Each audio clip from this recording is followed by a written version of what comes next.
Après 3 mois des vacances parlementaires repassées sans repos, les députés nationaux ont, conformément à l'article 115 de la Constitution, appuyé par l'article 68 du règlement intérieur de l'Assemblée nationale, repris le chemin de l'hémicycle le samedi 15 mars 2025. Cette session ordinaire de mars 2025 s'ouvre dans un contexte très particulier, marqué par l'agression rwandaise sous couvert de ses supplétifs du M23 AFC dans l'est de la République démocratique du Congo.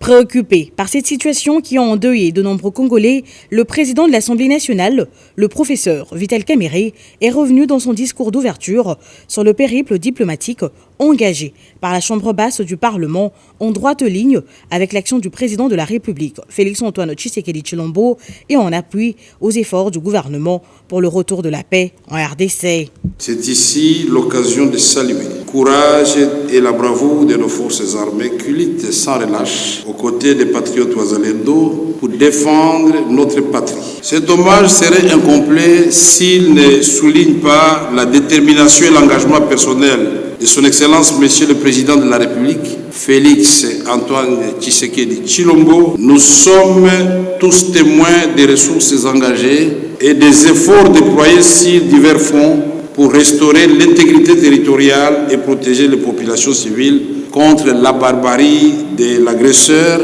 et les multiples violations des droits de l'homme dans les territoires occupés. C'est la rentrée parlementaire aujourd'hui. On est venu écouter le discours inaugural du président de notre chambre. Donc, comme il a dit, les efforts seront déployés pendant cette session autour de l'impératif de la paix, de l'unité et de la cohésion nationale. Oui, la situation elle est ce que nous connaissons tous. Une partie du pays est occupée et les efforts sont déployés. On est en train de saluer ce qui est fait sur le plan diplomatique. Il y a eu des conversations, il y a eu l'imposition des cessez-le-feu. Cela n'exclut pas la nécessité de travailler pour nous renforcer notre capacité militaire. Parce que qui veut la paix prépare la guerre. Le vacances parlementaire a recueilli des problèmes de base respective. Bien qu'il y a la guerre, cela ne nous empêche pas de travailler pour que les différents problèmes, les différents mots auxquels on va se confronter puissent trouver, tant soit peu, les éléments de réponse. Oui, on dit que la meilleure victoire lors d'un conflit, lors d'une guerre, c'est de gagner ces conflits, c'est de gagner la guerre sans tirer une seule balle. Donc,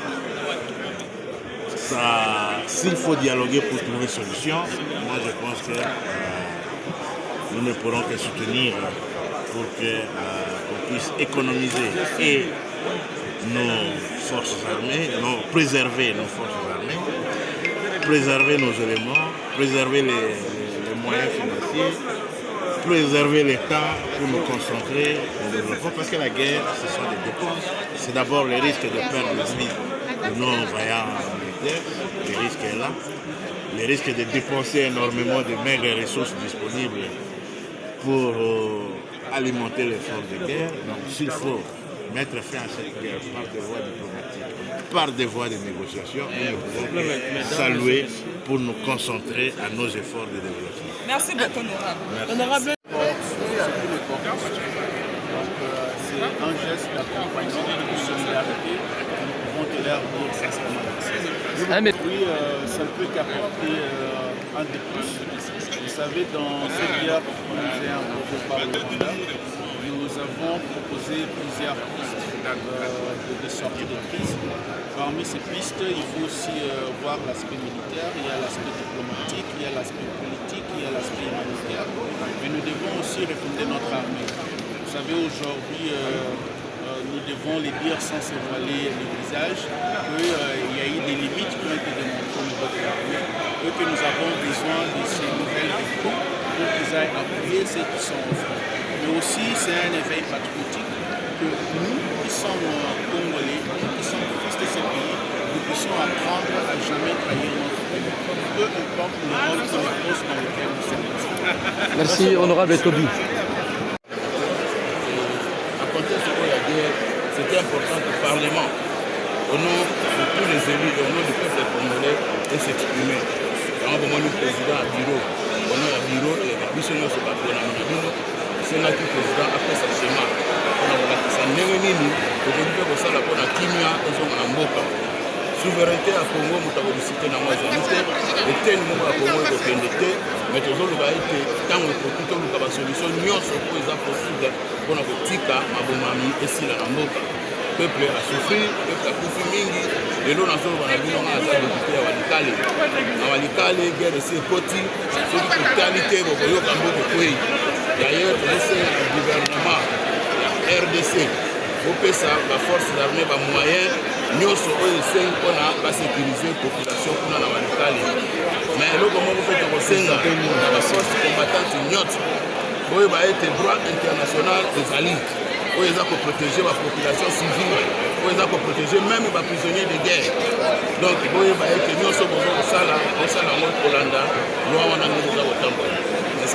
Mon honorable Vital Kamerhe après c'est président de la République moi qui lis mon coin à verset biblique on bloque aussi qu'on doit à Israël bon nous on a le président Kamerhe ndenge boyebi azamo na nzambe ala tambola ka chapele na ye toyebi pe président Fati ndenge azam osali na nzambe donc baza bato bapesa na message kolanda na loba ya nzambe donc ça merci